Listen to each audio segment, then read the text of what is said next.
listening to Corner of the Galaxy on cornerofthegalaxy.com.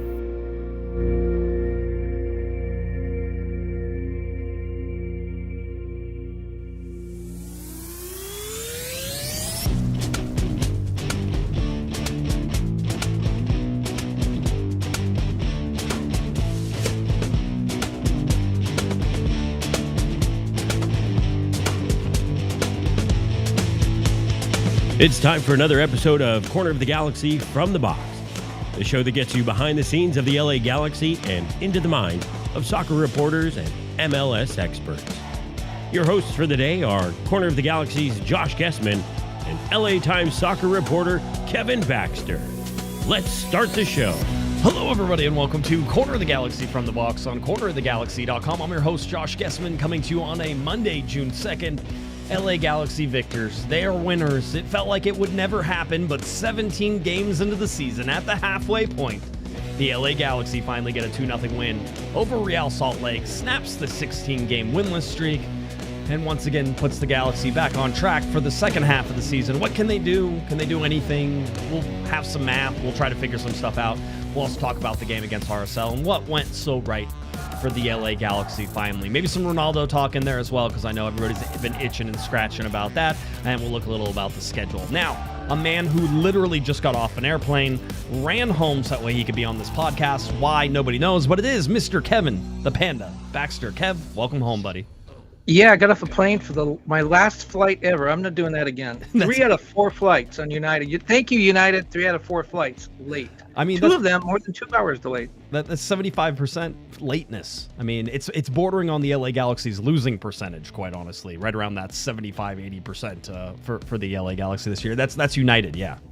Yeah, you know what, though? The first flight was Burbank to San Francisco, and that one's always on time. This one was delayed. And anyway, the point is, the lovely and talented Miss Panda, who is like the most painfully polite person you will ever meet. We were sitting in row 17, right, and the flight was late, and we had literally minutes if we ran to the next gate that we might be able to make it. And Mrs. Panda was not going to take no for an answer. See, row 17. As soon as the little ding, went off, that meant the plane stopped. She was up. She charged up to bowled over a woman in a wheelchair. Nice. She was in the wheelchair at the time. Right. But yeah, she right to the front, and we made the plane with minutes to spare because I've never seen her like that. She's like, I want to get home. She's like, I'm done with this day. Yeah. So anyway, I was in New York. What happened over the weekend? Anything big? Nothing much. Just a standard. If we're being honest, a really bad Real Salt Lake team came in to play the LA Galaxy against, I guess, apparently a really bad LA Galaxy team. Yeah, I did actually watch the game on TV. I'm not a big fan of Apple TV, but it is kind of cool when you're in a hotel room or somewhere where you're away, where you're not in charge of the channels and stuff. And we would not have gotten it otherwise. But because I had Apple TV, I was able to watch on my phone. And I know we're going to spend this time talking about the streak is over and what comes next and do they make the playoffs. But before we get there, I just want to say, before we put the streak to bed, that I just want to reiterate some things I've said on this show before. This was unacceptable. It was unprecedented. I don't think will ever happen again. It never happened before, but it's simply unacceptable. And you can talk about the injuries. Paintsil's played 10 of the 17 games. Peck's played 14 games. They've combined for 2 goals and 1 assist. Mm-hmm. And I'm not, giving the coach an extension in the middle of this is bad optics. I'm blaming the players. The players didn't produce like they did last season for whatever reason. We talked about injuries. Other teams have injuries. We talked about guys missing time. Again, your 2 big guys played 14 and 10 of the 17 games. And all I've ever heard. I like how you're definitely going in on the games played instead of games started and minutes played, because those are important too. They were on the field. Mm-hmm. Sometimes. And all I've heard. What I've heard from Dan Beckerman and Chris Klein was there before Will Kuntz. He was there, his longest serving president in team history, I believe. They always talked about, look, finishing second is not good enough. This is a results-oriented business. We need to win. Right. They didn't win. It's unacceptable. Now we'll move on, and I just want to get that out of my system. What happened for the first 16 games this season should never, ever happen. And in any other sport and any other league in the world, I think if you're winless halfway into the season, your coach doesn't get an extension. And I'm not going to argue about whether it's good or not to give Vanny an extension. I'm just saying. Well, no, you're saying it's bad though. You don't sit on the fence after you said it's bad. You said it's bad. That's fine. If he, we're going to talk about this in a minute. There is a formula for him to make the playoffs. If he makes the playoffs, it's a stupid formula. But after what we just saw, right? Are you going to say that it couldn't happen? Because I thought a lot about this, and I was going to say the same thing. The math is improbable. It's probable. It's almost impossible. It's almost impossible. Sasha Question's already weighed in on this, but having seen what we just saw, they lost the game on an own goal when they didn't give up a shot. Mm-hmm. Having seen what we just saw, I'm not going to say it's impossible. I'm going to say it's unlikely, improbable. But having seen what we just saw, nothing is off the table. Oh, I mean, it would be hard. One is, I think this is pretty funny, and I was joking around about it before, which was I had to change my chart in order to get 16 winless to actually show up, because I had space at the top of the chart before. It was like 12, and then I had it set at 14, so that way there was space above the chart. Now, forever, Kevin, for all the years that I keep all this data and all these things, the chart is forever changed. You cannot go. I might have to change it in the offseason and make it like 18, just that way you can like have some room above the 16. But there's that tall skyscraper over there on the right-hand side. See, I just came back from New York, and that reminds me, 16 is the Empire State Buildings. Right? And then you have all the other kind of buildings in there. Then the other buildings, they're just, sort of middled around, right? That type of thing. But no, I mean, it is. That history there is going to be there forever. You cannot erase that. There's no pencil or pen that will make that 16-game winless streak anything but historical. So again, super interesting to cover it during this time. And that's sort of what I was like, banking on. I never thought it would get that bad. There were chances against Sporting Kansas City. You could go back to chances against Philadelphia, Orlando at one point when the Galaxy were up. I remember we were sort of counting down the times the Galaxy were actually leading games. There does seem to have been a little bit of a sea change and a shift in how the LA Galaxy have been playing lately. We can look at some of those things. But here, we'll even pull it up. Scoring first for the LA Galaxy. Look at all those ones. There was one time through the first 12 games, Kevin, that they scored the first goal, and that was against Orlando at home, right? And that was that one that they lost. They scored the first goal, allowed 2 more. Then it was in Philadelphia where the LA Galaxy again scored the first goal, but allowed and was up 2-0, but allowed 3 goals. You could go to the time when they're playing LAFC where they score the first goal, only get a point out of it. Going into this game, when the LA Galaxy scored first, which was 4 times, the LA Galaxy were 0-3-1, so a single point from any game that they scored first in. And not only that, but 5 games now where they scored first. That's 12 games where they haven't scored first, right? And that's huge. Here's another thing that's good about that. I mean, 4 of the last 5 games they've scored first. Yep. They've been shut out 7 times this year, and none of those shutouts were scoreless draws. So that means that they're not getting any points when they don't score. And I know that sounds very simplistic, but there are times, very frequently in MLS, where a shutout gets you a point, scoreless draw. They've been shut out 7 times in their first 16 games. So when they score, that means they're, by definition, they're not getting shut out. That's a good sign. This was their first shutout defensively of the season. Yep, first time this season, 2-0. It was funny, at halftime it was 1-0. And one of our listeners came up to me at the halftime circle there and said they're winning this 2-0. I'm like, whoa, shutout on the first time they're going to win. I can't believe that, right? It's one of those you can't sit there and sort of believe it. But he was right. 2-0 was the final score there. And you're right, a really bad Real Salt Lake team. Holy cow! They did hit the post a couple times, but they did. They did. They're winless. They were winless in 7. They were winless in 6 coming into that game and winless in 7. The only thing they really had going for them was Diego Luna, and boy, did that dude try to actually influence the game. He's doing it all by himself. Again, you can call it. They have some injuries. Their designated players and everything that they're trying to do there. It's Diego Luna, and that's about it right now for the for Real Salt Lake. So. Overall, I thought the Galaxy did a good job containing him, but really it was easy to sort of shut them down. Having said that, in most places, the expected goals is actually higher for Real Salt Lake than it is for the LA Galaxy in this game, right? But I will also say that it's close, right? They're pretty close. And the way that the two teams played wasn't that close. Like whenever you put the eye test and you sort of watch how the game was played, the Galaxy did dominate that game, I thought, fairly good. There were some nervy moments. Kevin, this was We've watched the LA Galaxy play. We can go over the starting lineup. Let's do that because it's Micovic again in goal. It's Yamane, Zonka, Yoshida, Nelson, and then Fagundes, Cerrillo, and Sanabria. Paintsel, Nascimento getting a second start there in a row, and Gabriel Peck. We were high on Nascimento coming out of the San Jose game. That was one of those, and high on Sanabria coming out of the San Jose game. I will say that coming out of the RSL game, high on Nascimento, high on Sanabria, high on Novak Micovic. Those are sort of the ones that I take sort of the big takeaways from that game. Yeah, my takeaways from that game is I think the Sanabria Nascimento pairing, those two together on the field together, whether they're mixing them out, whatever, I think that's much more effective than Peck and Paintsel this year. Although Peck had a pretty good game. Yeah. And, Paintsel had a good game too. No, it was good. But this is what we expected for him, or I think what the Galaxy expected, what Will Kuntz expected, certainly when he got Nascimento and Sanabria. They have not been on the field. Sanabria had the broken collarbone for a while. I don't know what Nascimento's problem was, but he seems like he's getting comfortable now. Those two, I think, really played well and again gives that indication of what the Galaxy thought they had in the preseason, and it just didn't happen through the first 16 weeks. My other question is, have we seen the last of John McCarthy? I mean, I asked Greg Vanney after the game about Novak Micovic. I don't remember I think it was my question. Was asking him, is this the Novak Micovic you thought you were going to get from day one? He's like, yeah. He goes, yeah, this is it. Novak Micovic in this game came up with the biggest save early in the first half when the LA Galaxy overcommitted forward. The ball came back right through the middle. RSL split both Zonka and Yoshida. By the way, Garza's still riding the bench, so still paying punishment for not paying attention against San Diego.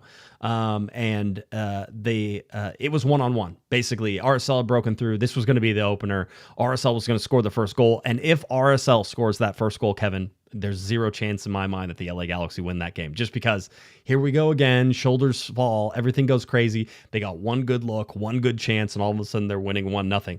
The fact that Novak Micovic came out, was able to stop that ball, stop that play, make a good play, all of a sudden, everybody on that team came in back behind. I asked Greg Vanney about the big save, and he goes, no. He goes, it was huge. He goes, that's the reason that, it's probably the reason we won the game, because it then set us up to go about things, to go about the way that we wanted to play. And he goes, and, if we're chasing the game, that's not what happens. So the, seeing Novak Micovic come in there and do it. Yeah. I mean, he still has issues, but I agree with Greg Vanney's observation that you're finally seeing that commanding sort of presence in the back now. He was coming out for balls. He was first to them. He was punching.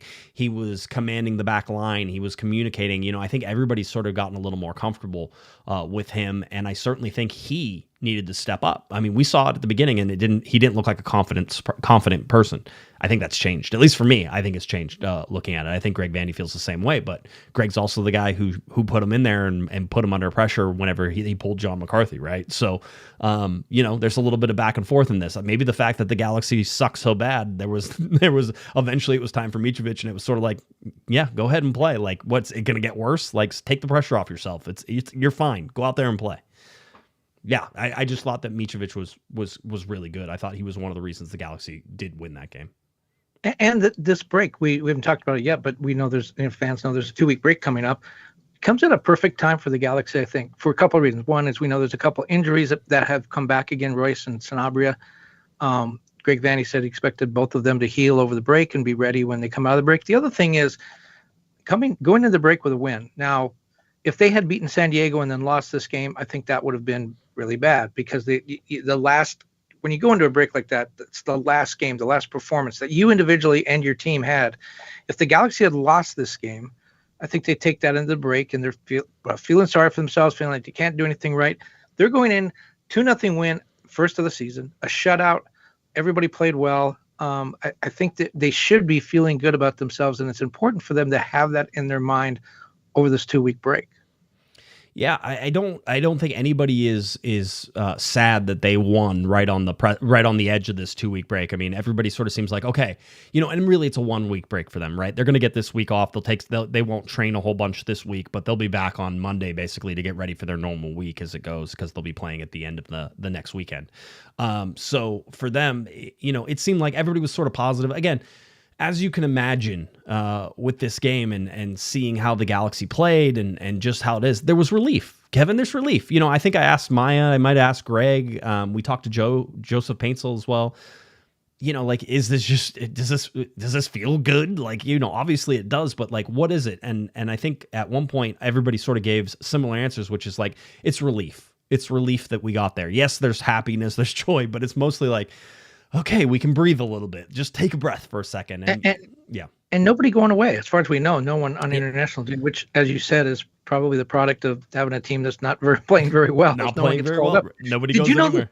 Yeah. Did you know the 2022 World Cup was the first time the U.S. had sent a team to the World Cup without a Galaxy player since MLS started? Well, I was joking around, and after the game, we were in the press conference area, in the room, and they were talking about international breaks, and everybody was talking. The other reporters were talking about getting their credentials for like the different tournaments and stuff like that. And I'm like, I am so glad. This is a personal thing. I don't think it's good for the Galaxy, but for a personal thing, is like, I'm so glad the Galaxy don't have anybody on like the U.S. men's national team that I have to chase around, because I did that for a while. Whenever it was whoever the Galaxy played, whether Giassi Zardes or Landon Donovan or any of the guys who played on the U.S. men's national team, I'd go down to San Diego for their games, and like I would, if they were in the state, I would go and cover it, because I'm like, there's a Galaxy player there I can go. There's a Galaxy angle to it for me. But now that it's not happening, it's a little load off the shoulders, so it's good for me. I just think it's bad for the Galaxy. I think for so many years they did have somebody sort of appearing on the U.S. men's national team, and having that anchor there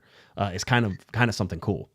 And speaking of all those tournaments, what you're talking about is there's going to be the CONCACAF Gold Cup is going to open here at SoFi with Mexico. Mm-hmm. Then there is the FIFA Club World Cup. There'll be, I think, 6 games here.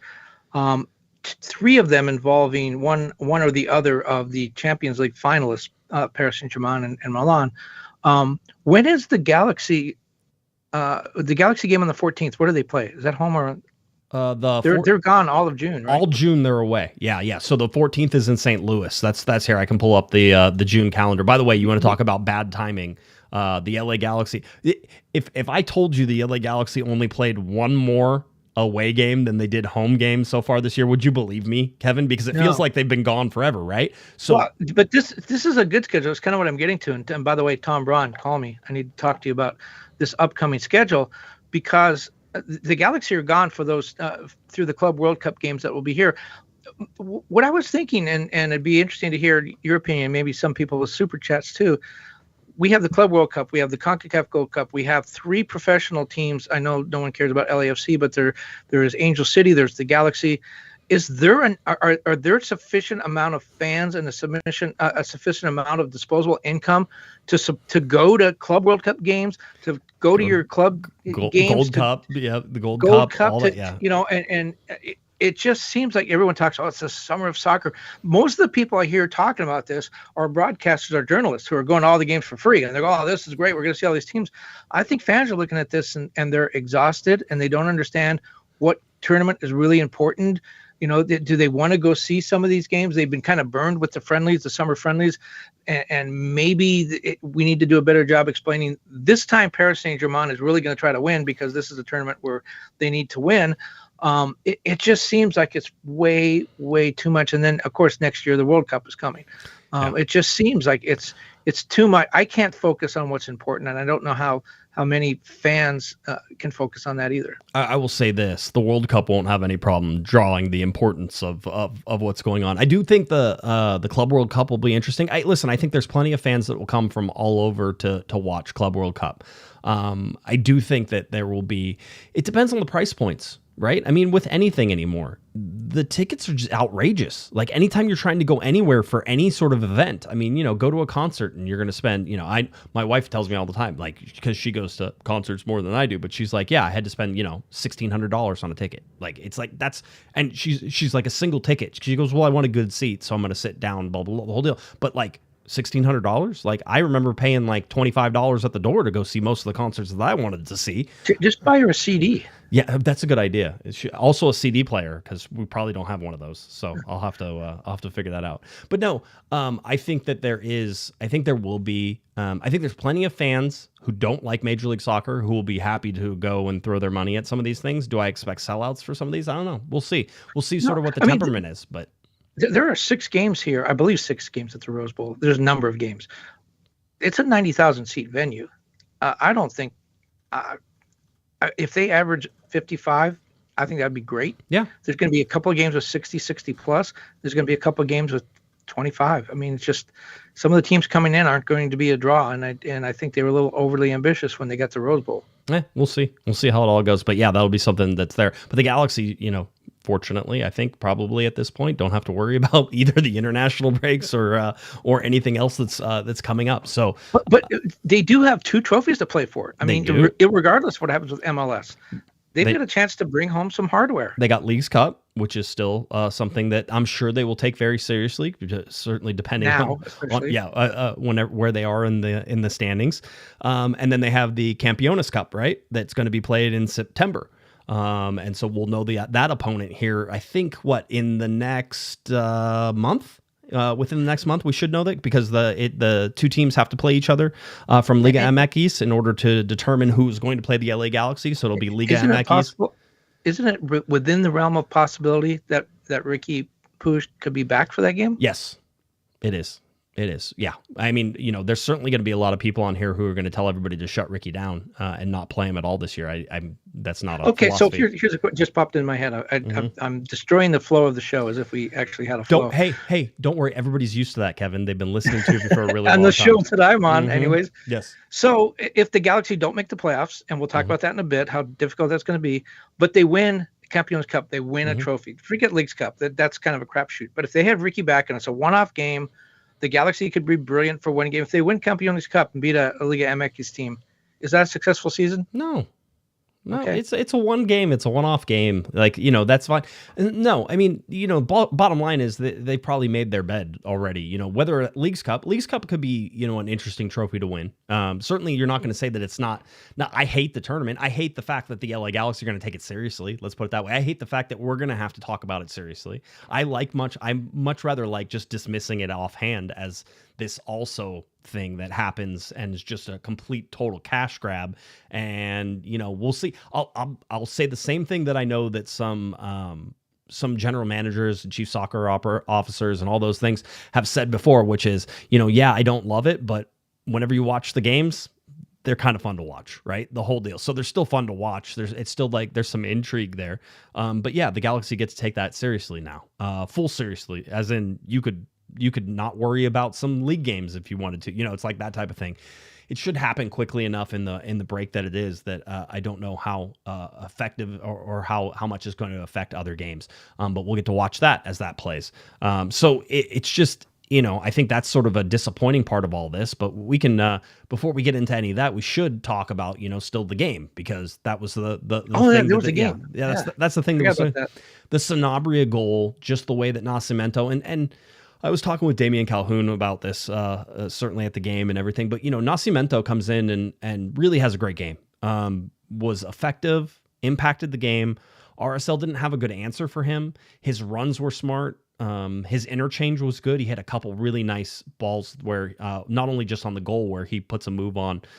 Gets a little lucky that the RSL defender was not expecting that at all, and it sort of rolls over the RSL's defender's foot, and then he cuts it back to Sanabria, and Sanabria scores. So I mean, it's a really great goal just in terms. Also, John Nelson, I was watching that play develop the whole time, and Joseph Paintsill is sort of ghosting off to the left-hand side, and Nelson keeps running forward. I'm like, when is he going to pass to Paintsill? That's obviously where the pass should go. Like in my mind, I'm like, oh, this, and I'm sort of behind him, so I'm sort of seeing what he's seeing.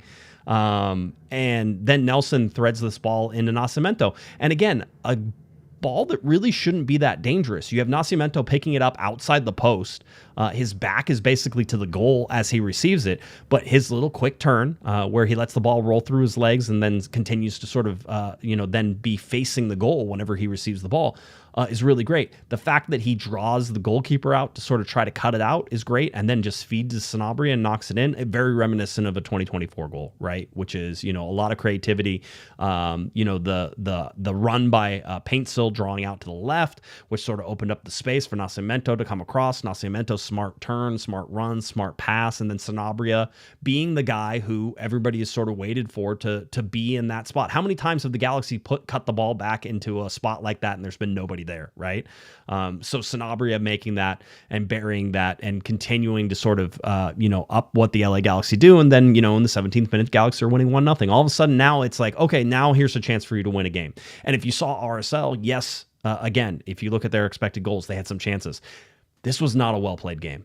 I don't think anybody should hold this up as the LA Galaxy's best game because it wasn't, which is hysterical. This is the game that got the results in. This is the game, Kevin, where we were sort of like, hey, eventually the bounces are going to go the right way. Eventually something's going to change for the LA Galaxy. Eventually, even if they don't play great, they're going to see the result because they've just been getting so unlucky with playing, relatively well and seeing no results come through of it. So this was the game that they got. I thought the passing was sloppy in a lot of ways. I thought the Galaxy's defense allowed the RSL, who didn't have a ton of weapons, to get into dangerous spots. That being said, you can usually let people shoot from like 35, 40 yards out all day long and let them take those shots. Micovic was good, made all the saves he was supposed to. The Galaxy get the shutout. Joseph Paintsel adds the second goal, again through Peck, through Nascimento, able to sort of flick that ball out and put Paintsel in. Paintsel cuts back. Yeah, he gets a lucky little bounce where it sits up for him, but how many times have the Galaxy not gotten the lucky bounce? And he buries it. So you get your 2 goals. You shut everything down. You get some good performances from people, and ultimately, John Nelson had a good game. John Nelson had a good game. I thought John Nelson did have a good game. I'll tell you a thing. Ran into his parents whenever I was walking the concourse before the game. So I went out to go get my pupusas in hand, and ran across John Nelson's parents. Lovely people, very nice. Apparently, they listen to the show, so that's wonderful. We're glad to have you on board, Mr. Nelson. Yep, I told him that John was. I've always enjoyed talking with John and his play and all those things. And then I quickly texted Eric and I said, hey, what bad things have I said about John Nelson recently? He goes, oh, just the Aude should start all the time. I'm still in that sort of belief, but I thought John played well enough there to create and to be that defensive part that he's supposed to be. He is, he may be white bread, Kevin. He may be Wonder Bread, right? Like it's just some white bread just sitting back there and the thing, but it's what the Galaxy needs sometimes. Well, but you know what? He lined up over a free kick too. Took a free kick, which the guys on the Apple broadcast were like, "What's going on here?" I don't know what Greg Vanney saw. I mean, they were saying this is not the guy who went taking the free kick, but he didn't just wander up. That was designed. They wanted him to take the free kick. John Nelson's good game, maybe one of his better games of the year, is really important in my mind because of what I've been talking about for the last few weeks, which is people are saying, are the Galaxy this bad? And my take, were they that good last year and now are they this bad? My take was they had a number of guys, John Nelson among them, who had career years last year, all at the same time. Mm-hmm. And now they're simply reverting to what I anticipate is their mean, like their normal level, if you want to call it that. John Nelson stepped back up to the MLS Cup level, season level. Now, I mean, not that particular game, but I mean the level he played at last year. This was the John Nelson we saw last year.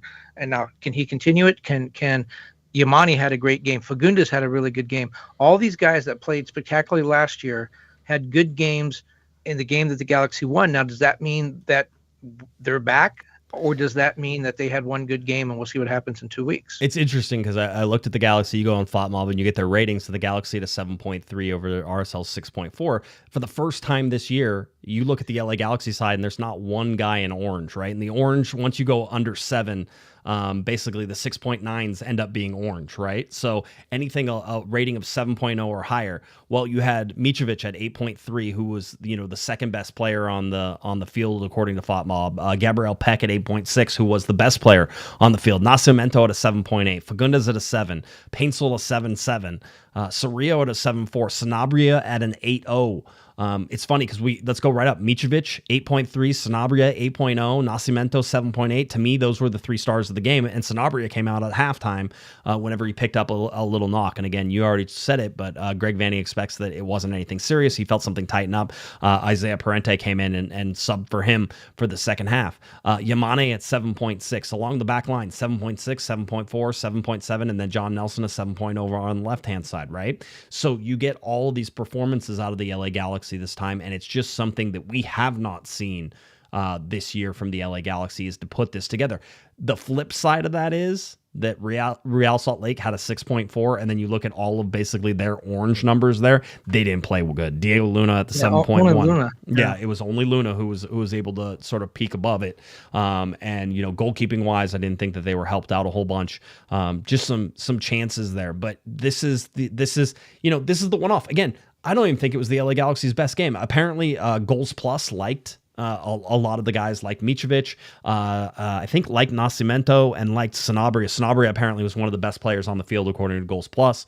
And so that's another thing that's sort of starting to highlight. Here's the thing for me, is that you're finally seeing, yes, you have the designated players out there, and I thought Paintsel played well, and I thought Peck played well, and they needed to, but also the first goal is a team goal. And if you listen to Thursday night show, which you probably didn't, Kevin, but you watched the LA Galaxy lose to San Jose, and you saw a lot of individuals out there. You saw Joseph Paintsel hogging the ball. You saw Gabriel Peck hogging the ball. You saw guys not passing to other guys. You saw Marco Royce with his hands up in the air because nobody was playing the passes they were supposed to do it. I know that there was frustration after that San Jose game because you could see it on their faces. You could certainly see it, sort of in the reactions. But the bottom line is you can't play selfish soccer. And that's sort of the awesome thing. Unless your name is, and we threw out Zlatan. Unless your name is Zlatan, you probably can't take over a game all by yourself. Unless your name is Lionel Messi, you probably can't take over a game all by yourself. And that's what you saw Peck and Paintsel doing. And in this game, there were passes that allowed themselves to get free and open, and there wasn't as much that. There was team soccer being played, and when you do that, you score goals and you win. Well, I think Sanabria was the best player in the first half, and I just go back to Greg Vanney taking him out when he said he just felt the tightness. Now, assuming that Greg Vanney is being completely honest with us, and he doesn't need to be when it comes to injuries, well, he should be, but irregardless. Was that a courageous decision? Because here's Greg Vanney chasing his first win of the year. It's only 1-0. It's his best player on the field, the guy that they brought in to sort of do what he did in that first half. A little tightness is what he says. Do you send him back out and say, see if you can work it out, see if you can stretch it out there on the field?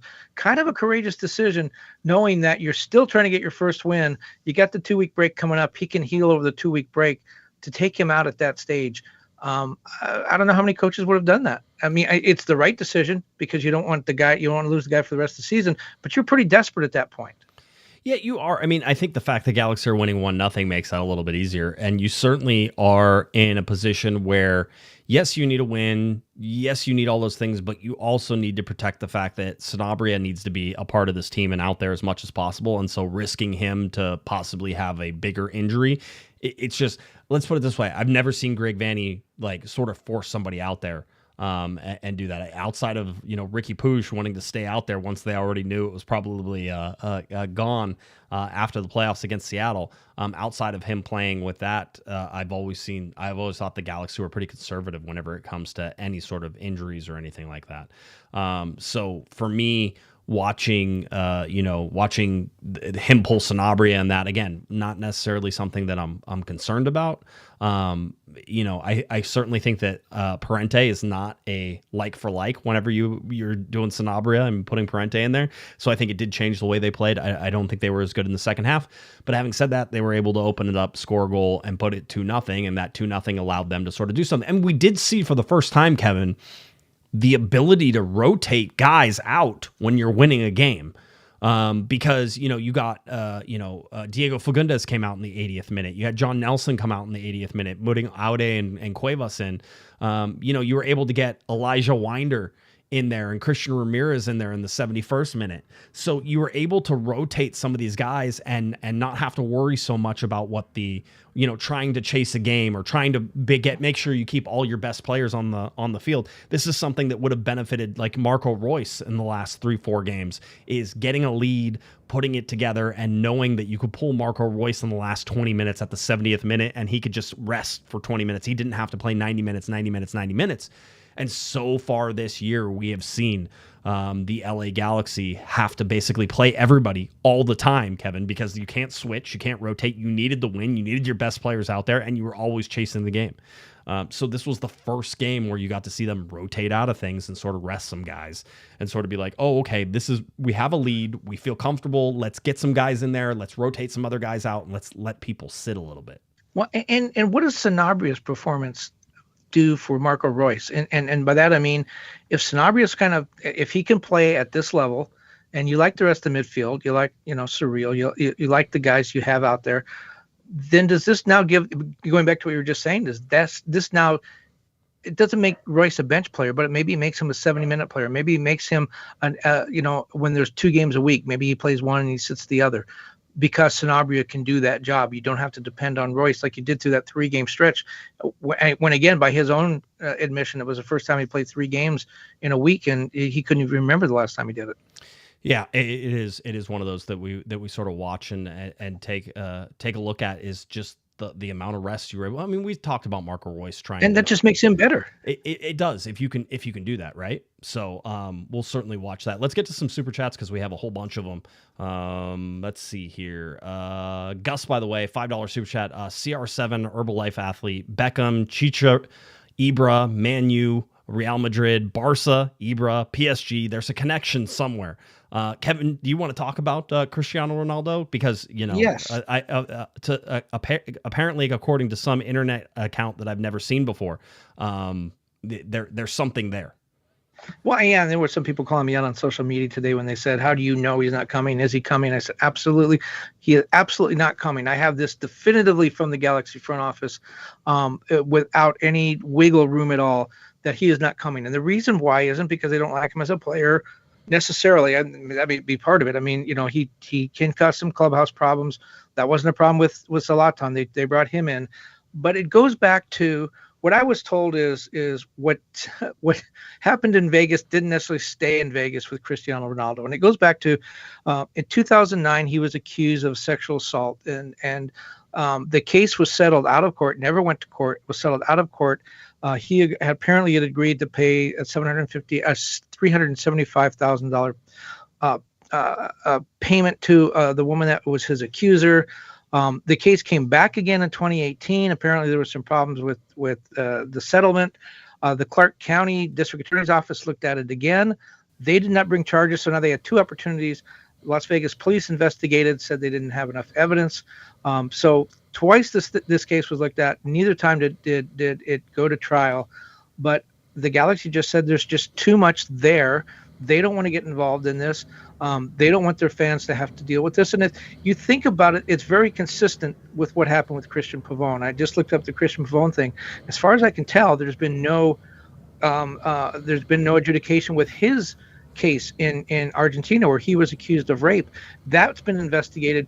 Our understanding, you and I, was that the Galaxy actually had a private investigator investigate that because Greg Vanney desperately wanted to sign Christian Pavone a few years ago when they wound up with Douglas Costa instead. The private investigator, in my understanding, what I've been told, said that they did not believe that the allegations were true. They did not believe that Christian Pavone had assaulted this woman. But their advice to the Galaxy was if it does go to court, it could go either way. We just don't know what the judge is going to do. And the Galaxy said, we don't want any part of this. And I think that's consistent with what's going on with Cristiano Ronaldo. They don't want any part of this. He may be a great player, might be the guy that puts them over the hump. But what if this sexual assault charge comes back? What if there is something there? They just don't want to have to deal with that and have to explain to their fans why they signed this guy. That's why they backed off on Pavone, and that's why they're not interested in Cristiano Ronaldo. Yeah, I mean, I think you and I have talked about this. I know that we've looked at it for a while. We have been, there's a whole bunch of different things that I think the LA Galaxy look at whenever they're looking at signing players. Number one is, and this has been true, I think, since Will Kuntz got brought on board, is, do they pass the character test? Right? Do they pass the thing? What you're talking about, and certainly some of the things, whether it's Christian Pavone or Cristiano Ronaldo, lead sort of to that character test. What is going on with the character? Also, are they a good locker room guy? These are things that not only are sort of looked at, which is, in general, you're looking for somebody like anybody who you sign. You're saying, can they help us? Okay, so you look at it. Can they help us? Can we afford them? And then, if we're really serious about this, not only can they help us and can we afford them, but are they good people, right? Are they good locker room guys? Let's talk to coaches. Let's find out what they're like. Let's talk to former players. They do their homework on guys.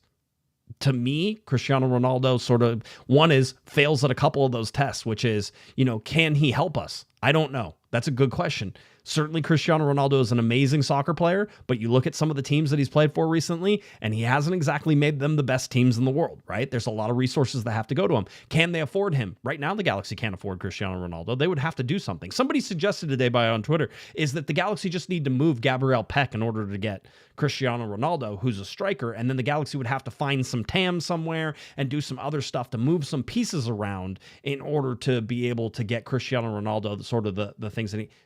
Does that sound... That sounds like the old LA Galaxy, right? And then if we're not just talking about that, somebody said, well, you did it with Marco Reus, right? He was an old player and you brought him in. So here's the deal. You can get Cristiano Ronaldo on a TAM player salary, Kevin. We can talk, right? There's some more things. I don't think that's happening anytime soon. Here's the thing. I do think Cristiano Ronaldo winds up in MLS. I don't know where. I think a player his age, this is his last World Cup. I think he wants to play in this World Cup. The MLS schedule works out. It's a kind of a Gareth Bale thing. Remember when he came to LAFC, he didn't play a whole lot of games. He came there to train. I think Cristiano Ronaldo winds up in MLS. I don't think he winds up with the Galaxy, and frankly, I don't think he goes to LAFC either. But I do think he winds up in the league. And to go to what you're talking about briefly, when the Galaxy signed John McCarthy, I liked him a lot at LAFC. I had a chance to spend some time with him. I really liked him as a person. I liked talking to him. And when Will signed him, I said, wow, that's a really good signing. You need some help at goaltender. He goes, his first thought wasn't, he's going to have 18 shutouts or whatever. He said, good locker room guy, good character guy. That was why he signed him. And you can look at a lot of the guys that Will Kuntz has signed, and I think they all kind of fit that thing. I think Diego Fagundes, it fits that. Good player, but maybe a better person. I think Maya Yoshida fits that. Mm-hmm. A lot of these guys that he has brought in are guys that are good players, but are better people. Think about Gabriel Peck, right? A good Christian boy, Bible study with the rest of the team. Is sort of that wholesome guy who can come in and score goals, right? You look at Joseph Paintsel, makes his own music, right? Is a really fun guy to be around. By the way, John Nelson's another one. John Nelson's is another one. Just character guy, can play the play. Not only that, but remember that St. Louis didn't want to pay him, so they didn't play him. Right, and so that was how the other huge chip on his shoulder when he came in, which was helped the Galaxy. I think for sure. But no, this is the rule. So we can give you the formula for the LA Galaxy. This is the funny part, Kevin, that you and I think get to is that you talk to enough people and you sort of start to figure out the formula for what they're doing. So the Galaxy are going to be very, very key on character, right? So if this Galaxy side would have been offered Zlatan Ibrahimovic, maybe Zlatan doesn't come to the LA Galaxy, right? And yes, there's benefits, there's positives, there's negatives to that. But you have to say, what kind of character, what can they do to the team? Does it fit the team? Do we have to change the team in order to make it happen? That's why there's too many negatives against this. But there was a time, and I think Steven Gerrard and Giovanni Dos Santos were two examples. Zlatan's a different thing, where the Galaxy went after aging European stars to sell shirts and to be the big club in MLS and to be recognized around the world. And that started with Beckham. And they liked that, and they brought in pieces that didn't fit. And Will Kuntz has told me more than once that the days of the Galaxy signing aging European stars who don't fit, those days are long gone. And as soon as he told me that, then he signs Marco Reus. And I'm like, well, wait a minute. I thought you said that. And he said, no, Marco Reus fits. He's going to fit in. He has a role here, and that's going to work. But I think by and large, the idea that whenever a European star starts looking toward the U.S., the Galaxy are always the first one in the conversation. I don't think that's necessarily true. I think the model now is a little bit closer to what Seattle and Atlanta have been doing, which is we're going to go sign the best player, and they will become a star here. Mm-hmm. We're not going to bring a star there. And you've seen that happen with Almiron in Atlanta. You've seen it happen with a number of players in Seattle where people Google them to find out about them, and then they become household names in that city. Yeah, I do agree with you that I think there is something to that, right? That it's about developing as a team more than it is developing as a singular player. So anyways, that's your stuff. Again, the formula is known. It is there. I don't expect the LA Galaxy even in the midst of this particular season to hurt themselves by trying to go after an older star. Again, there's not even a designated player spot open. Like, this is pretty easy math for everything that we're doing. And people are absolutely, by the way, embarrassingly so, trying to bend over backwards to make it look like Cristiano Ronaldo can come to the LA Galaxy. And I'm just, it's a good thing for you and I. We don't even lose any sleep over this. We've known this for a while, and this has stayed that way. They've stayed pretty consistent on this. So no, you don't have to trust some random internet account to tell you whether or not Cristiano Ronaldo is coming to the LA Galaxy. You can trust Mr. Kevin Baxter, and we've been talking about that on this show for a little while, but nothing's changed, and we don't expect it to change there.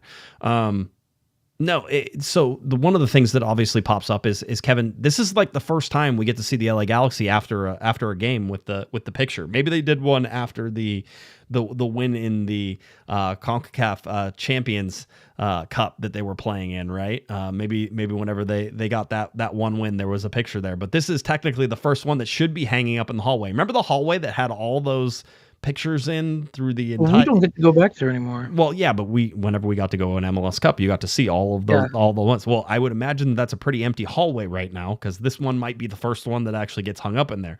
Maybe they're doing something different this year. They probably had to remove the garlic from over top of the doorway whenever they walked into the locker room. There's all sorts of stuff that I'm sure they tried to break the curse, but the LA Galaxy get that 2-0 win. I think there was a lot of happy people in there for sure. And seeing guys like Joseph Payne still come out, thank you, G's, for sticking with us. We look forward to bringing you more smiles. He was certainly of that way.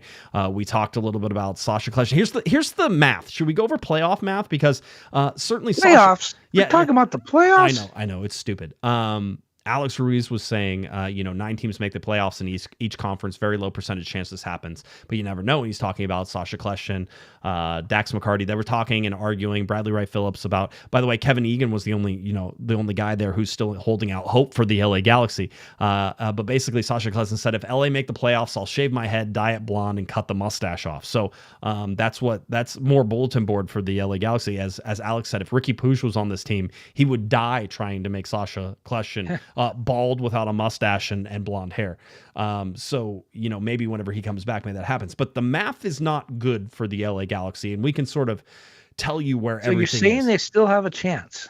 I mean, I'll say no. I don't think they have a chance. I'm sort of with Sasha Kleshin here. I'm just not. I already worry about my hair as it is. I'm not shaving it off. It might not come back. I think you already did. Yeah, I know. Thanks. The Galaxy have played 17 games, 8 home, 9 away. Second half of the season, they will play 9 home games and 8 away, right? So that's the balance. It's actually been pretty balanced, which is hard to imagine. Although you say that, and the LA Galaxy then will suddenly go, this was the first time this year between San Jose and RSL that the Galaxy had back-to-back home games. First time this year. In 17 games, the first time they had back-to-back home games. There you go. That's fun. You want to talk about the schedule that was lined up for them last year and definitely not lined up for them this year? That is 100% the case. But also, whenever you suck as bad as they are, it's really hard to win games whenever you're 16 games winless. Doesn't matter where they are, yeah. Yeah, so they had 17 games, 8 home games, 9 away. We know they got 7 points out of that. Okay. By the way, the LA Galaxy, by getting 3 points on Saturday night, their 3 points they got account for 42% of their total points this year, because it went from 4 points to 7 points, and the 3 points they gained are 42% of the 7 points. Just in case you're playing the home game there. So let's take some scenarios before we even get to the playoffs. Let's say the LA Galaxy won every single one of their home games, all right, and then they drew every single one of their away games. All right. So no losses. They go undefeated for the rest of the year, undefeated in 18 games. All right. They get 17 games. Yeah. Well, no, it would be 18 because they just won the first one. Oh, okay. So it would be 18 at the whole thing. That would be, that if they won the 9 home games, that would give them 27 more points. And then they drew all the away games, which is 8. That would give them 8. That would be 35 points. So they get 35 points, and then you add 7 to that, and that is 42. So just to tell you how crazy the stuff we're about to tell you is that 40, if they did that, they'd probably make the playoffs. All right? They'd probably make the playoffs. But that is winning every single home game and not losing a single road game, but drawing all of them. Just to give you a wild scenario. Here's how tight that is. The 2 teams that now kind of share that 9th spot, the last playoff spot, Houston and Austin, they're averaging 1 point. I don't know what they're averaging. They have 20 points. So they would finish with 40 points if they continued at the same rate, right, getting points at the same rate. And so the Galaxy with 42, would beat those two guys by 2 points. Yeah. They just barely squeak in. But in order to do that, they can't lose another game, according to my thing. Now, so if Houston and Austin continue at the pace they're playing at, which is not good, right? But if they continue at that pace, they're probably going to tick up a little bit. Maybe, you would think. Maybe and if not. they do, then the Galaxy go unbeaten in 18 games and still don't make the playoffs. Yeah. I see. I think there's give and takes in anything, so you can't just have somebody do something. So if Houston or Austin both picked up, they're going to take points away from other people. It's unlikely that it stays the same, right? So somebody else might drop below them. Is sort of my thing. So usually those things equal out. If the Galaxy are looking at 40 points right now, Kevin, you and I talked about it, they need to basically average 1.94 points per game. 1.94, just shy of 2 points per game. If they want 41 points, they need to average 2 points per game. If they want 42 points, they need to average over 2 points per game, or 2.05 points per game. All right, so that's the math that gets you there. Again, you win all your home games, so now the Galaxy go undefeated at home for the remainder of the 17 games that they have. They have 9 home games. They've done that before. They have, but they didn't win them all. They drew That's some, true. right? So again, you can trade off. You can do things. There's different ways to make it, but I just wanted to give that example that if the LA Galaxy went undefeated, drew all their away games, and won all their home games, that would get them to 42 points, and that would probably maybe get them in the playoffs. But let me ask you another question. What do the Galaxy have to do to avoid the worst season in franchise history? Well, what do you know? Good setup. 2017 was the Galaxy's well-oiled machine. Yeah, that's what it is. 2017 was the Galaxy's worst finish in a 34-game season. Okay, so 34 games. We're only taking the 34-game seasons right now. 2017 was their worst. That was 32 points. That's what they finished with after 34 games. That is 0.94 points per game, so under 1 point per game for that 2017 team. The Galaxy would need 25 points from where they are right now to reach 32 points, all right? Which means that they would need to average 1.47 points per game to get to 32 points. If they're trying to get to 33 points, which would mean they avoid tying the worst record in LA Galaxy history, it would be 1.52 points per game. Those are more accessible. Not that much more accessible, but more accessible to the Galaxy. So the 26 points would represent over half of the remaining points available. They have 51 points available. Yeah. And they need 26 of the 51. Yeah. Yeah, exactly. You got it. They would have to get half the points, which is again is the 1.5, right? Yeah, 1.5 again, points per game, 1.52. Go back to that Campeones Cup is looking like it's going to get a lot of focus here. That's why it's at. Let's see. One of the thing. The LA Galaxy's last regular season win. This is fun. The LA Galaxy's last regular season win wasn't against Houston, right? Because remember, they lost their last regular season game against Houston. That was the last game of the year last year, and that was something that sort of set them on their way. Probably a good thing in hindsight that they lost the game, but at the time, it was sort of like, seriously, okay. Remember Dan Steres with the game winner? So the LA Galaxy's last regular season win was on Saturday, October 5th in a 2-1 win over Austin at Dignity Health Sports Park. That means there were 238 days between regular season wins, or 7 months and 26 days between regular season wins. Yes, there's off time in between there. Yes, the Galaxy were playing games in between there for the playoffs and all that stuff, but just the amount of time, just stop for a second and understand the amount of time that it took for all this. It's a long time. A woman could have got pregnant and just about delivered the baby in that period. Could have delivered a healthy baby in the 7, almost 8 months, right? Like, it's one of those where it's like at some point it comes. My son was early by I think 4 weeks or 3.5 weeks, so right in almost right at 8 months, right? So. Yeah, it certainly can do that. The LA Galaxy recorded their first shutout of the 2025 season. And when the Galaxy scored their second goal in the game against Real Salt Lake, it was only the second time all season the Galaxy had a multi-goal lead over an opponent. The other time was against Philadelphia when they were up 2-0. Philadelphia came back and won that game 3-2. Yeah, first goal for Lucas Sanabria, first assist for Matheus Nascimento. Nasi's in there now. So some successful things for the LA Galaxy whenever you look at it. We can also look at the designated players and 43.6% of the total available minutes now. Starting to slowly climb there. Gabriel Peck getting closer to that 85%, and Joseph Paintsel almost at 50% of the available minutes for himself. Still they're basically half of what they were last year. 82.5% was the amount the designated players played last year, and they're at 43.6. The LA Galaxy now have a winning percentage. I haven't been able to talk about it because they haven't won anything, so it was at 0%. But right now, their winning percentage this year, as of right now, is 5.9%. They won just shy of 6% of the games so far, which is one. And their loss percentage is 70.6%. All right, if you're looking at a point or better, it's just shy of 30% of the games. This makes it a lot easier to talk about the team, though, because if you're like on a show like this would say, hey, what was the Galaxy's best win this season, do you think? Yeah. Easy. See, that's the whole thing is it is their best win because it's their only one. But it's funny that I find a lot of flaws in the game that they played. Again, I think the Sporting Kansas City game might have been the best game they played. Or Philadelphia, maybe too. I thought the Philadelphia game was good. It just they didn't have the horses. And now you look at Philadelphia, they're first in the East, first in Major League Soccer. Vancouver's right behind them, right? So see, it's that Galaxy, that launching pad. Yeah, it's something.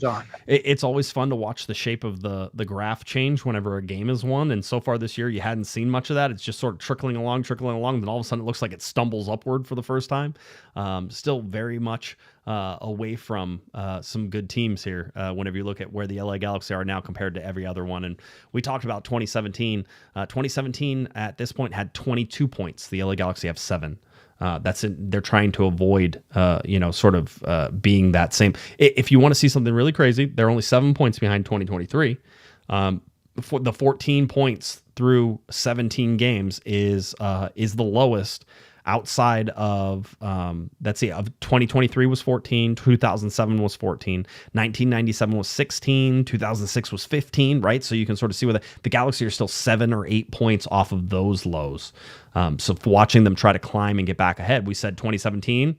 The 2017 team got worse as the year went on. Maybe the LA Galaxy can get better as the 2025 team can get better as the year goes on, because in 2017 they had 22 points, but we know that they only got 10 more points than the remaining 17 games, right? Because we know that's a really good point. The 2017 team, because that was Jermaine Jones' team that Gio was there, and then Jonathan came in, and you talk about and I thought Jonathan was a pretty good locker room guy for the most part, but there were a lot of people on that team that were not good locker room people, and they changed coaches midstream, and you saw just the way that thing collapsed. This team doesn't feel that way. I mean, they arguably, well, not arguably, the results show that they're a worse team, but the team seems to be holding together. There was a lot of finger pointing, I thought, in 2017, and guys were not playing for each other. We know there was. Yeah, I don't get the feeling that's the same situation this year. Let's go for some more super chats because we got a bunch from Gus, $2 super chat. Lucky bounce for Paintsville. Still don't trust him. He's coming around. I think that was one of his better games. A Step, $5 super chat. I was very positive the Galaxy would win one. I researched 0-win seasons. It's happened in lower league levels, right? So that was. Listen, the 1 win was fine. Now, how many more wins are the LA Galaxy going to get? You going to put 6, 7? You think they're just suddenly going to route some off? Which maybe they can. Werner, by the way, $2 super chat. Can't wait to see Sasha with a bald head. Vamos G. Bald, no mustache. Which, by the way, Sasha without a mustache is going to look like a weird dude. I'm telling you right now, Sasha, I wouldn't shave the mustache. I don't think you're going out on a limb. I understand why you did it, but the problem is everybody's going to hold you to that. Aaron, by the way, wants to call out Kevin. Is Kevin a journalist with a solid command of the English language, purposely using irregardless to make me do a super chat? Aaron, you know that we all say irregardless all the time, just to annoy irregardless you. of that super chat. Irregardless of that super chat, we like to say irregardless. Angelino818, $2 super chat. No AAPI merch this year. Did I miss it? I thought there was some.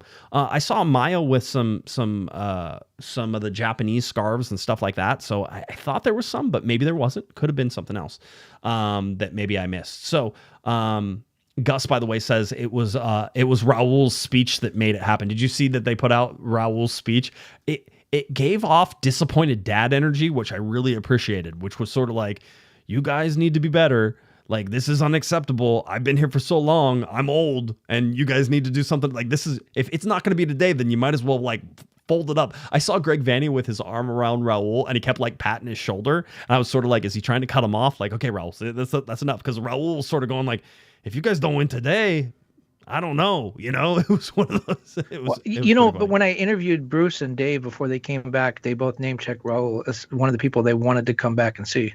Yeah, legend. Legend. David Beckham comes back. Who does he give a hug? Raul, right? He sees Raul. The whole deal. Anytime those guys come back, Raul's a legend. But I enjoyed the speech. I thought it was great. It was a nice touch too by Greg Vanney to sort of bring him in and be like, "You give the speech today. You've been around for long enough. You've seen everything that's ever happened at this club.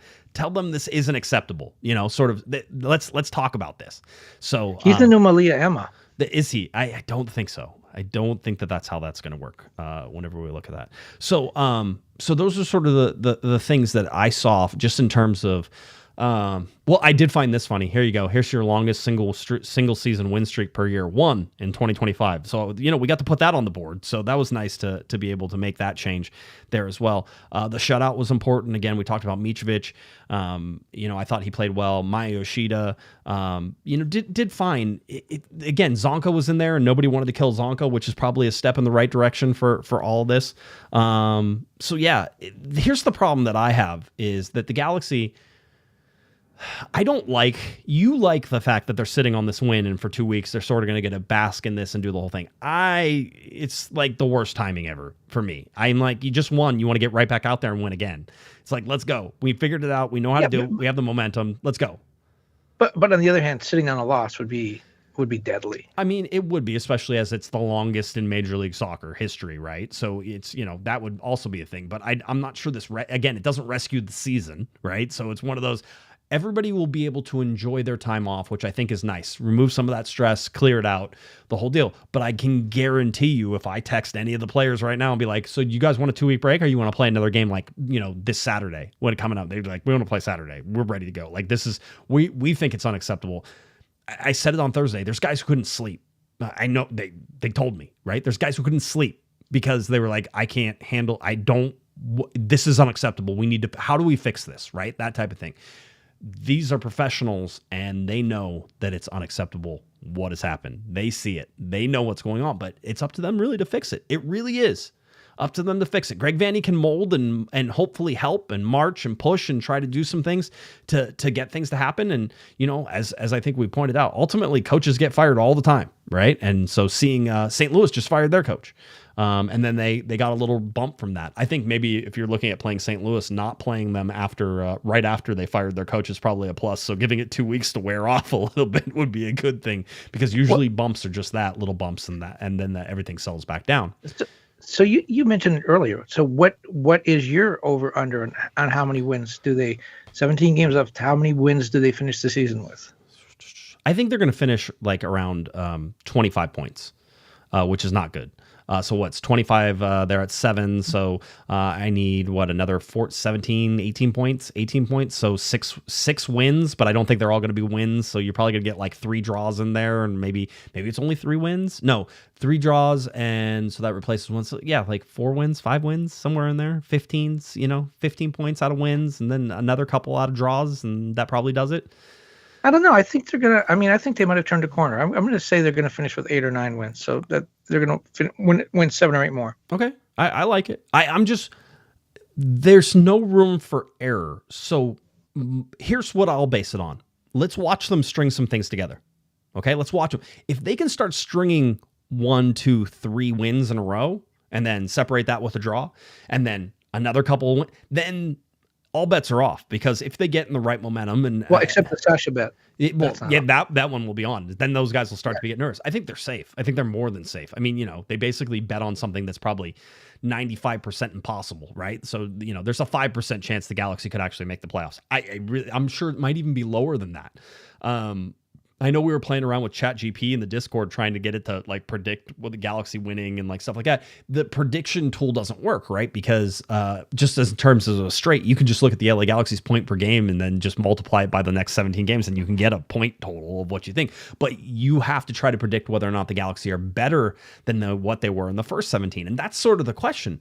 Are the LA Galaxy better than they were in the first 17 games? Are they significantly better?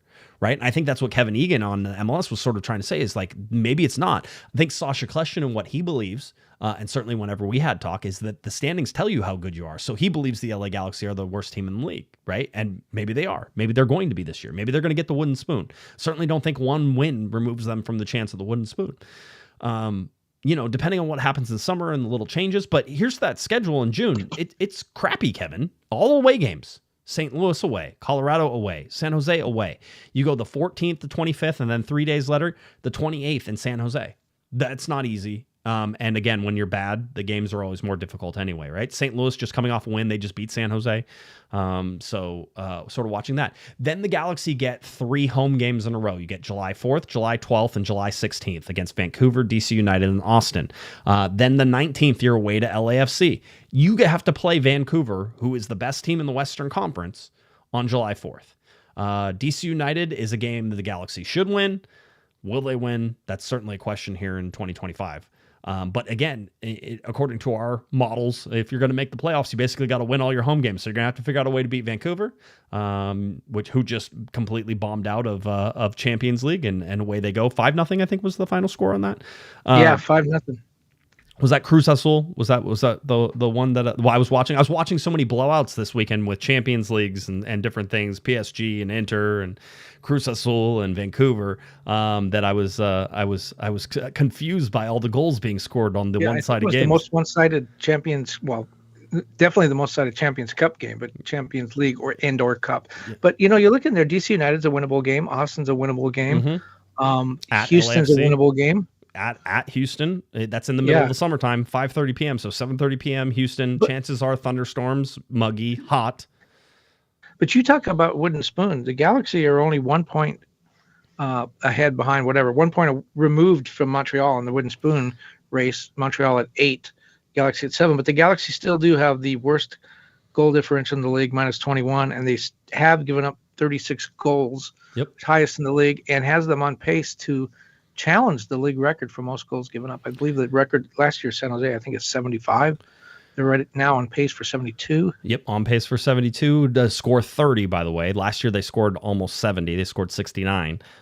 So they had almost 70 goals, and this year they're going to score 30, so less than half. That's at least according to the current numbers, but we have seen an uptick in the number of goals scored recently with the LA Galaxy. So that's changing. The number's actually increasing, if you can believe that, going back to all the different ones. Yeah. I just look at all these games and it's difficult for me. Again, the Galaxy have to prove to me. They proved to me they can win. All right. I want to give them all the credit because it's tough to do that whenever 16 previous times you haven't, right? They almost become self-fulfilling prophecy. You keep going to the same thing going over and over again, and you're like, what are we doing different, and can this change things? Or you could say a blind soccer team is about to find an acorn eventually.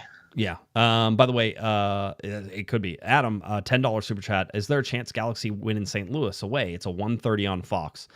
Never have won in St. Louis, and is there a reason why MLS always has the Galaxy play during the day in St. Louis since it came to MLS? I'll tell you this. The Galaxy have been burdened with playing afternoon games. They went down to San Diego and played a freaking afternoon game. What is that about? Why are they not playing games at night? I don't know that has anything to do with anything else, right? Like in terms of, is that a reason the Galaxy? It's not helping. And certainly going to St. Louis, you're going to have an early game, the body clock game, which I'm sure somebody just took a shot because every time I say body clock, you would do it. But yeah, a 1:30 p.m. time, which is going to be a 3:30, I think, p.m. time in St. Louis. And so that's what you're going to get out of that game. I don't know. I think I can tell you why that is. Why they're playing so many afternoon games.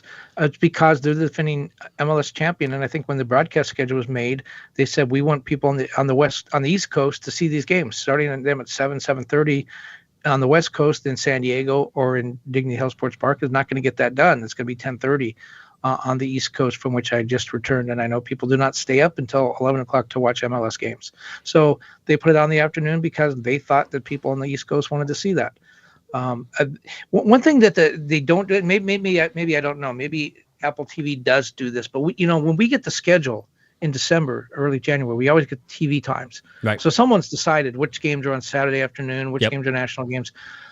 In England or in much of Europe, the rights holders have a clause in their contract which allows them to change kickoff times up to within, I think, 2 weeks of a game. Right. And I know this because I bought a ticket to fly to Liverpool to see a Merseyside derby, and that game wasn't played because Sky Sports decided to move the times of those games. We wound up seeing Arsenal play Everton instead of Everton play Liverpool.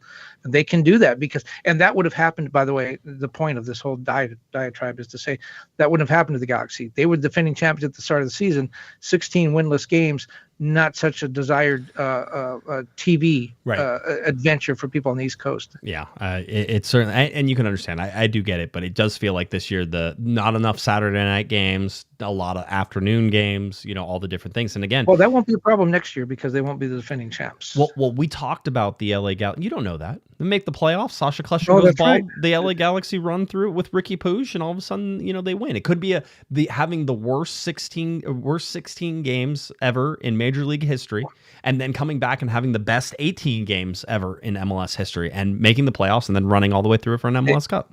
You just nailed it. They trolled Sasha. That's what this was all about. They were trying to reel him in. That's what it is. Yeah. They're playing. And it took 16 games. And then finally he said that. And they go, okay, we're going to win now. Now it's time. But I think we may have found another reason for it. Arturo, $5 super chat. Hey, guys, my money is bad luck. I bet the Galaxy every game. And the one game I bet against them, we win.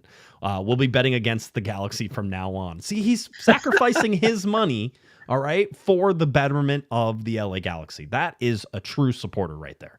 Arturo, don't to get him some TAM money or jam money or something like that. Certainly as it goes. So that's where it is. But again, the Galaxy have played 9 away games, right, and 8 home games. They're now going to go on the road for 3. Okay, so they're going to have this whole year they've been chasing the away games. That is not a great.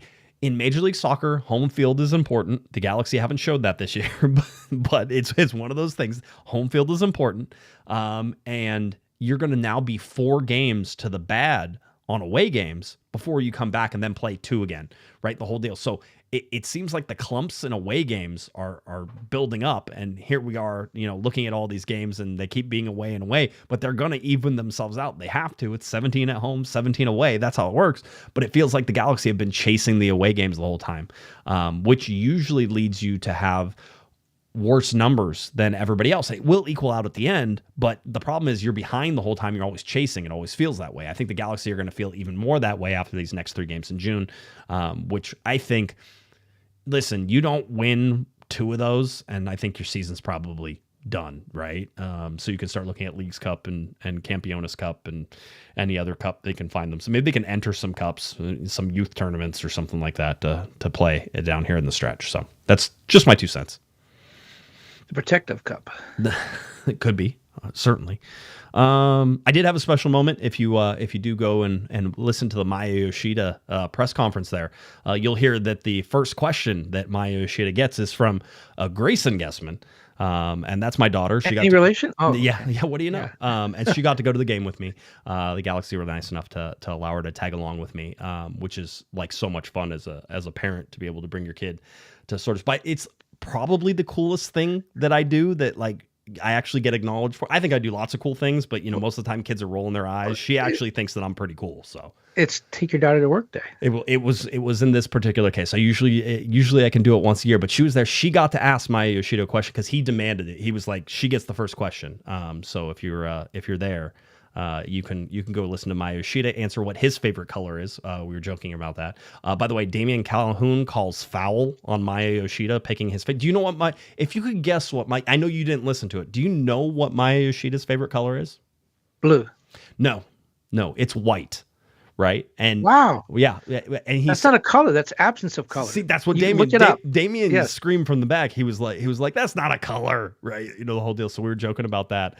Maya was very gracious. I'm always appreciative for anybody who takes the time to be nice to my kids. It certainly is. That was his idea, by the way. He identified her in sitting there and stopped the press conference. So he's like, she gets first question, the whole deal. By the way, your daughter is no Bob Woodward. Mr. President, what is your favorite color? That's right. So she's there. it was cool. And so a nice little moment. So I thank everybody who was involved for that because she really enjoyed that. So she'll get to go back and tell all her friends that she got to ask a question in a press conference. Did melt, by the way, whenever Maya Yoshida asked a follow-up question to her on the back end of the press conference. So, she's got some work to do. But she was putting in, she was typing out her notes. I told her she had to write an article and use the quotes and all that stuff. She rolled her eyes at me because she's done with school right now. So she's not doing that. So, let's see. One more thing. Executive producer Herb falls in, and he says, $18 super chat. Hey, Josh. Hi, Kevin. Here's to celebrate the first win. Question for both. Do the Galaxy make the playoffs? No wrong answer, Kevin. Do the Galaxy make the playoffs? Well, I think we talked about this at the start. I'm going to say no. No. But I don't think it's impossible. I think it's basically impossible, and I think we'll know by the end of June. By the way, that is something the Galaxy should fight for. Not only be making sure they're not the wooden spoon team. Not only do they want to make sure that they're not the worst LA Galaxy team ever, which we gave you the stats for at 32 points. They need to be above 32 points or 33. So they need to get 33 points. That should be their goal. That should be their target. Get to 33, and then if you think you still have some time left in the season, then worry about trying to get the last 7 or 8 or 9 points you're trying to get to make 42. So do that. But for me, watching the LA Galaxy sort of play for that sort of respect, right? Which is, hey, let's make sure we're not the wooden spoon team. Let's make sure we're not the LA Galaxy, the worst LA Galaxy team ever. I think those are things that you hold up there. And then Leagues Cup is going to be important. I agree with you. You look at it and say, no, we just did the math. It's impossible. They're not going to make the playoffs. But if we had this conversation in February instead of the Galaxy going to go winless in their first 16 games, we'd be like, no, of course not. That's impossible. Look at who they're going to play. They're going to win this game and that game. And so I'm saying there's no way they make the playoffs, but I'm not going to count them out because we just witnessed something that we've never, ever would have predicted would happen. So it's almost humorous to sit there and think about what that would mean going the other direction. Anyway, all right. Let's see. We went through that. We went through standings. We went through schedules. Schedules all set. We've gone through all our stats. I think that's it. Well, Thursday. Tell everyone about Thursday. I will. No show on Thursday. Taking that off. We'll take a little break, and then the following Monday. As of right now, I don't anticipate there will be a show. So we'll be off Thursday and Monday, and then back next Thursday. All right. We should come back on to talk about the Ronaldo signing, though. Yeah, as soon as that happens. I thought we just buried it, and I just laid myself out. Yep. Right on the no doubt. He'll be signed. Yeah, tomorrow morning he'll get signed. Yeah, 100%. That's what everybody's hoping for. 100%. So actually, who's number 7 now? Who'd have to give up number 7? Is there a 7 on the team right now? Chat. Who's 7 right now? I'm trying to remember. I am. Wasn't that Robbie's number? Wasn't that Robbie's number? It was Robbie Keane's number. Maybe it's retired. Jovelich had it last because he had it. I don't know. Well, he got permission from Robbie. I remember that. Yeah. Mm-hmm. So I don't know that anybody grabbed 7. Just call Raul and tell him to start making up the jersey. Yeah.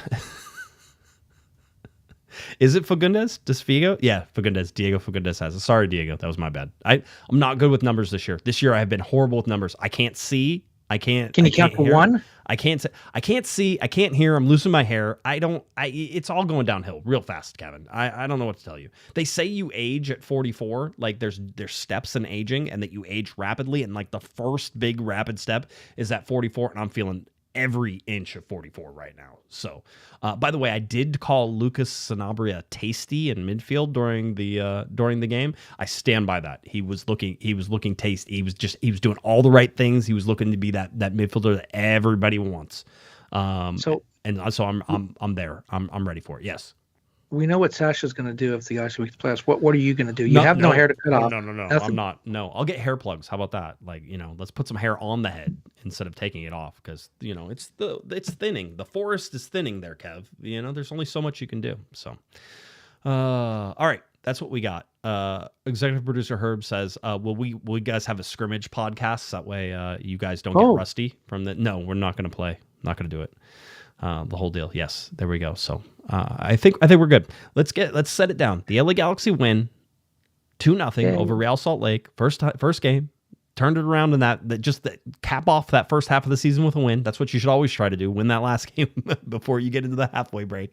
Break up the Galaxy is what I keep hearing. They'll now have a week off. They'll come back for training, and then basically the next game is in 2 weeks. Well, right now the Galaxy have our equal longest MLS winning streak of the last weekend. Yeah, that's right. Correct. They've tied everybody who also won last weekend. To close it out. All right, that's what we got. LA Galaxy 2-0 winners. We went over Cristiano Ronaldo. We told you the stats. We did the math. I think we're sort of there now. What can happen in the second half? Oh, there was one thing. Lucas Sanabria did make the team of the match day bench, right? So didn't make the 11 there, but it did make the team of the match day bench. Well deserved for him. And I'm excited to sort of see what Nascimento, Sanabria, Micovic, what those guys can sort of do, and then how everything sort of progresses. I still think there's a lot to learn in the second half.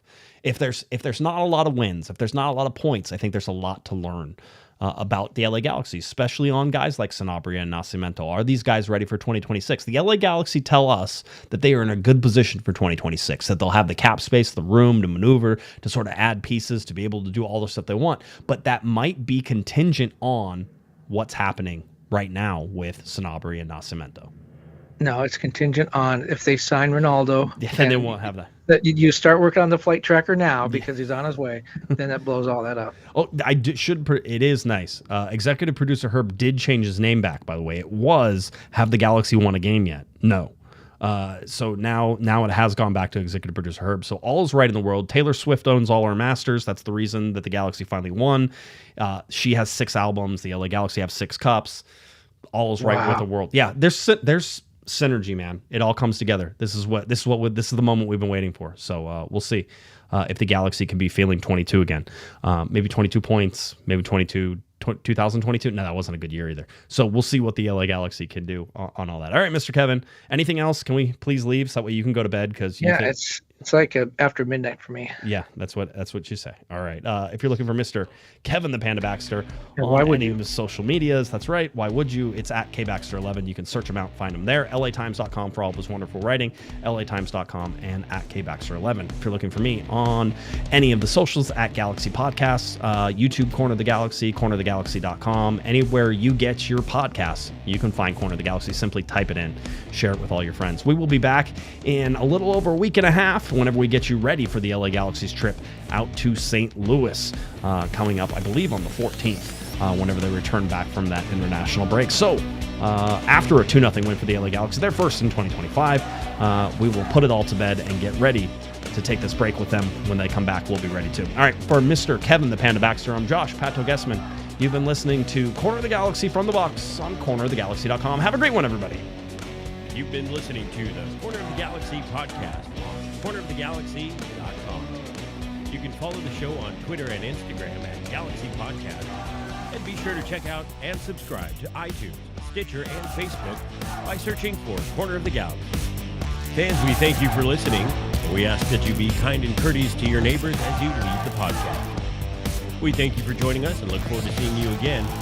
Until then, I'm Michael Araujo, and on behalf of the entire Corner of the Galaxy crew, goodbye.